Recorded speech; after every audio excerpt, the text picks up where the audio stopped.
I touched on this a little bit in the video on how variation can be introduced into a population, but I think it's fairly common knowledge that all of us, where I talk about us, I'm talking about human beings, and frankly, most eukaryotic organisms were the product of sexual reproduction.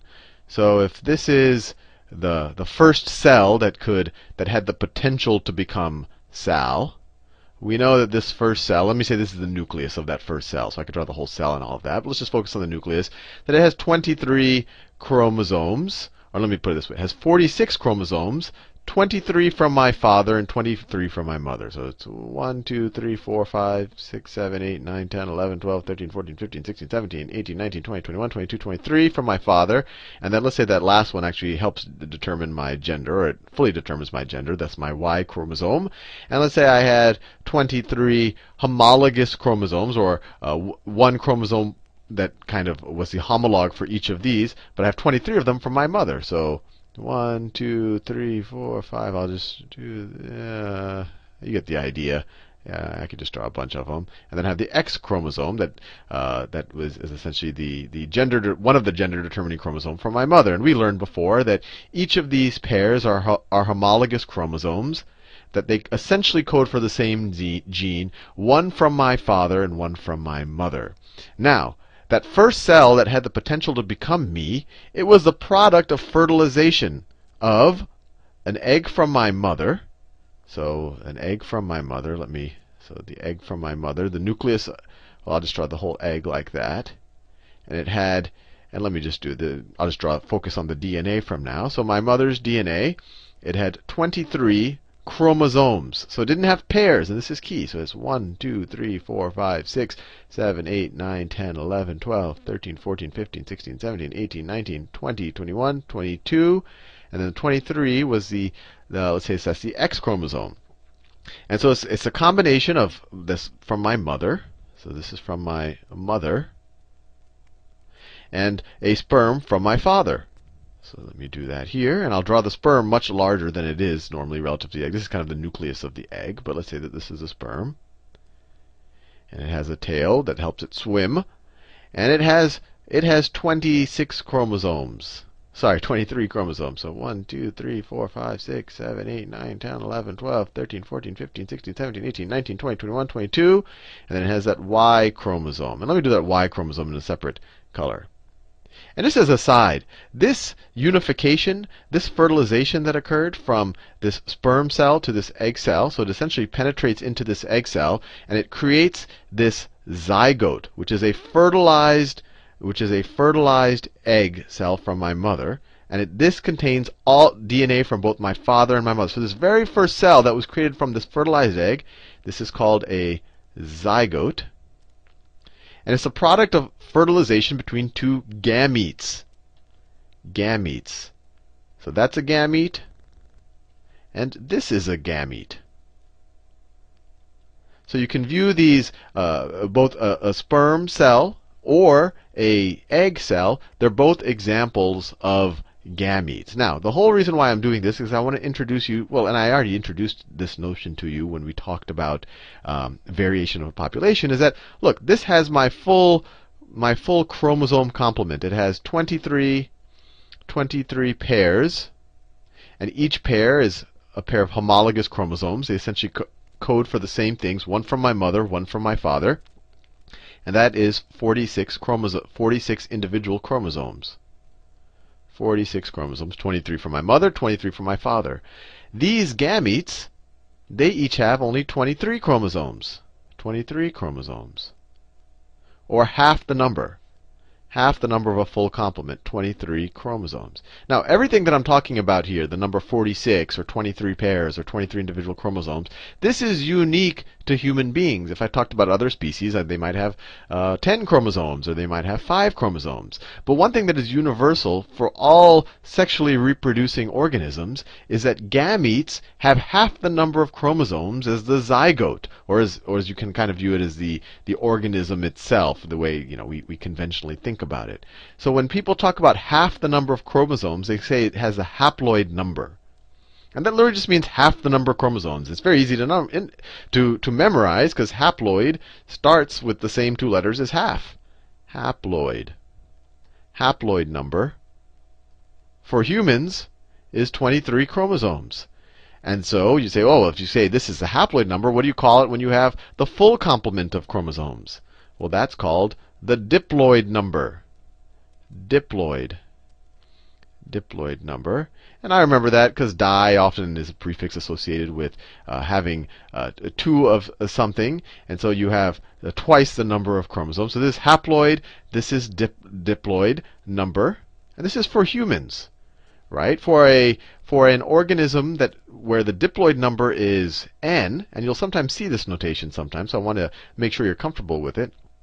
There's some organism, or actually any organism, if the diploid number is 2n, then the haploid number is going to be half of that, or just n. Now, in the case of humans, the diploid number is 46, so n is equal to 23. So a fertilized egg, or even just a regular somatic cell or body cell, will have a diploid number of chromosomes, while a sex cell, and I'll be a little bit clearer about that in a second, will have a haploid number of chromosomes. So gametes, which are either a sperm or an egg, those are both examples of gametes. They have half the number. They merge, and then you get a zygote, which is that very first cell that had the potential to turn into me. That has a diploid number of chromosomes. And I actually want to do a little bit of a side here because it's fascinating. We talk about natural selection, and we even wonder today, to what degree is it occurring? Because our society, it's not as tough of an environment as the natural world would be, where we're being stalked by predators and we have to live out in the wild and find food and all of that. But even this process of fertilization is an incredibly competitive process, because this sperm that happened to be the one that kind of won the race from my father to fertilize my mother's egg, it was actually the first of roughly 200 million other sperms. There were 200 million, roughly, it could have 200 to 300 million other sperms in that race.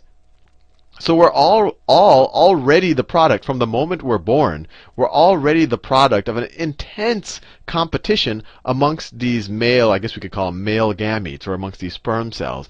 Some of them might have had weird mutations that, they didn't know which direction to swim. They happened to go the wrong direction. Maybe some of them had weird tails that didn't allow them to swim as fast. So you're already on some level selecting for fitness within this environment. So if you had some weird mutations from the get-go in some of these sperm cells, it would have been less likely, especially if they affected their ability to kind of swim, it would have been less likely that they would have been the ones to win this race. So already you are the product of a race of 280 million organisms, if you consider each of these sperm cells an organism, and you are the product of that winning combination. So, sometimes we feel lost on this planet. We're one of 6 billion people and all that. We're just a number, but we already are the product of a pretty intense accomplishment. But now with this, kind of some of this vocabulary thrown out of the way, let's talk a little bit about zygotes, and how do zygotes turn into people, and then how do those people essentially produce gametes, which then can fertilize other people's gametes to form more zygotes. So the general idea, so that very first cell that was essentially my mom's egg fertilized by a sperm cell from my father, that was a zygote. And as soon as it's successfully fertilized, it has 2n, or it has the diploid number of chromosomes in the case of humans, which I believe I am one of them. I have 46 chromosomes. And then this cell right here begins to split and divide over and over and over again. And we'll do a whole series of videos on the actual mechanics of that. But it splits by a mechanism called mitosis. Mitosis. And mitosis literally is just a cell splitting to form copies of itself. So it just starts splitting into two more cells that are two. And actually, let me do it this way, just because the actual way it works is right when its cell is split, the cells that it splits into aren't that much larger than the original one. But now each of these have 2n chromosomes, or 46 in the case of humans. And you keep splitting, and it happens over and over and over again. So eventually, then these keep, well, let me just do it this way. Then this keeps splitting, and then you have, and I'll go into the words for some of these initial collections of cells, but I won't go into that right now. 2n. All of these are original copies from a genetic point of view of that original cell. And then eventually they start to really, start to have tons of them. There's just a gazillion of them that starts to, they're all duplicates of this cell. And they all contain the 2n number of chromosomes, the diploid number of chromosomes. They all contain all of my genetic material, but based on how they relate to each other and what they see around them, they start differentiating. So all of these have 2n numbers, so they're all diploid. And the mitosis this is the process the whole time as these divide one cell into two cells and those two cells into four cells and keep going. And then these begin to differentiate. Maybe these cells eventually differentiate into things that'll turn to my brain. These cells right here differentiate into things that'll turn into my heart. These cells here differentiate into things that will turn into my lungs, and so forth and so on. And eventually, you get you'll get a human being, but it doesn't have to be a human being. It could be whatever species we happen to be talking about. So let me draw the human being. So I'll draw just let me see, my best shot at an outline of a human being. So eventually, and now we're talking about gazillions of cells. You have your human being. And I'll just draw a very simple diagram, outline of a human being. Let's see. When I was in high school, I was a class artist, so I don't want to make this representative of my true artistic ability. I'm doing this here just to kind of give you an idea.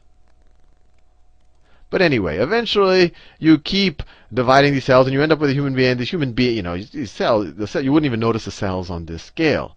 Now, most of these cells of this human being, if this is me or you, these are all the products of mitosis that started off with that zygote, and it just kept dividing and dividing and dividing into mitosis. But it differentiated into, I said some of them will turn into brain cells, some of them will turn into heart cells, and the whole process of differentiation is actually fascinating. And we'll talk a lot more about that when we talk about stem cells.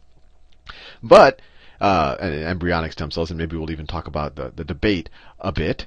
But the question is, well, how do I then produce those gametes? How do I produce those things that eventually, if I'm going to reproduce, turn into these kind of haploid number of cells? And that's what happens in your sexual organs. So in a male, you have some germ cells. So some of these cells turn into germ cells. And the germ cells exist part of your reproductive organs. So let's say those are germ cells. In a male, they would be part of the gonads. So they would be there. And in a female, they would be involved in the ovaries. And these germ cells, they're the product of mitosis. So let me draw a germ cell. So a germ cell is the product of mitosis. So it still has 2n number of chromosomes. So it still is a diploid. Still is a diploid cell, or has a diploid number. But what's special about a germ cell is it has a potential, one, it could either do mitosis. It could either continue to do mitosis and produce more germ cells that are identical to it. So it could produce two germ cells that are identical to it. Or it can undergo meiosis. Meiosis. And meiosis is essentially what a germ cell undergoes to produce gametes. And so if this germ cell undergoes meiosis, and I'll do a whole video on the mechanics of it, it'll actually produce, instead of two cells, it'll actually produce 4 cells that each have half the number of chromosomes in them. So these cells are haploid. Haploid. In the case of a male, these would be sperm cells. This would be sperm. In the case of a female, these would be ova. Sperm or ova. And these are the gametes. So it's an interesting thing to talk about, because in the last several videos I talked a lot about mutations and what does that do to a species. But think about what happens. If I have a mutation in some cell here, some somatic cell, some body cell, somatic cell, will that mutation, or can that mutation in any way affect what's going to happen to my kids? Will that mutation be carried on to my kids? Well, no, because in no way will what goes on in this cell affect what I actually pass on eventually in the sperm cells. It'll just be a random mutation. It could affect my ability to reproduce. For example, it could be, God forbid, it could be some type of cancer or something that, especially if you contract it at a young age, it might be some type of terminal form. So that might affect your ability to reproduce, but it will not affect what you pass, the actual DNA that you pass on to your offspring. So this could, if you have some really bad mutation here, it could affect how you live, or it could turn cancerous and start reproducing, but it will not affect what you pass on to your children. The things that the traits that will be passed on, or the changes that will be passed on, are those that occur in the germ cells. So if you have mutations in your germ cells, or during the process of meiosis, you have essentially recombination of DNA because of crossovers, and we saw that in the variation video, then that will introduce new forms or new variants inside that could be passed on to your children. And I really want to make that point clear, because we talk about mutations, but there's different types of mutations. There's some mutations that won't be passed on to your children, and those are the ones that occur in your somatic cells. Maybe some of them do nothing, so then it really doesn't affect your overall function. But then the mutations that either occur in your germ cells, or occur, or the recombination or the variation that is introduced during meiosis, that will be passed on to your children. But even there, I want to be careful, because remember, this is a severe competition. So out of all of the, let's say there's 280 million sperm cells that at one time are being competitive for an egg. It's possible that some of them have mutations. Some of them have mutations. In order for one of those mutations, let me do the mutations in different colors. That's a purple mutation. That's a blue mutation. But in order for that mutation to truly be passed on to my offspring, the sperm containing the mutation is the one that has to win the race. So already you have a selection going on at kind of this sexual reproduction level, where you're selecting for things that are at least good enough. I mean, to some degree, the sperm has to be good enough to win this incredibly competitive race. So if that mutation somehow made the sperm deformed, or didn't allow it to swim, or made it behave in some weird way, it's very unlikely that that mutation would go on to be the one, or that cell would go on to be the one that would successfully fertilize an egg. So anyway, I wanted to introduce you to these ideas. The main ideas is really some of the vocabulary. Haploid, diploid. It's very confusing when you first learn it, but it literally just means half the normal contingency of the normal group of chromosomes, and in the case of humans, that would be 23. And the cells that have a haploid number of chromosomes are our gametes, which are sperm cells for men, and ova, or egg cells, for women. But everything else in our body, all of our somatic cells, are diploid, which means they have the full complement of chromosomes. They all have a copy of our DNA. And that's why DNA testing is so interesting, because you can get any cell from someone anywhere, and you have their full complement of DNA. You have all of the information that describes them genetically. Anyway, see you in the next video.